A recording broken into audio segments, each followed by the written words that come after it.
Lions சங்கம் சார்பில் காலப்பட்டி அரசு பள்ளி மாணவ மாணவியருக்கு பிரியாணி வழங்கப்பட்டது.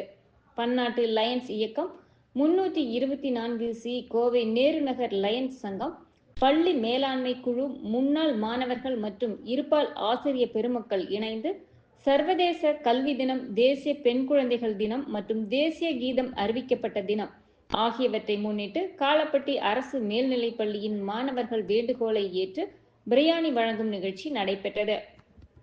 இதில் மாணவர்கள், ஆசிரியர்கள், லயன்ஸ் சங்க உறுப்பினர்கள் என 1000க்கும் மேற்பட்டோருக்கு வெஜ் பிரியாணி, முட்டை மற்றும் இனிப்பு வழங்கப்பட்டது. சிறப்பு விருந்தினராக கோவில் கருப்பு கவுண்டர் அறக்கட்டளையின் தலைவரும் முன்னாள் மாணவருமான சுகுமார், 8வது வார்டு மாமன்ற உறுப்பினரும் முன்னாள் வார்டு மாமன்ற உறுப்பினரும் முன்னாள் மாணவருமான விஜயகுமார், நேருநகர் லயன்ஸ் சங்கத்தின் முன்னாள் தலைவர் பாஸ்கரன், பசிப்பினி போக்குதல் மாவட்ட தலைவர் மெய்யழகன் மற்றும் GST ஒருங்கிணைப்பாளர் ஜெயகாந்தன் ஆகியோர் கலந்து கொண்டனர்.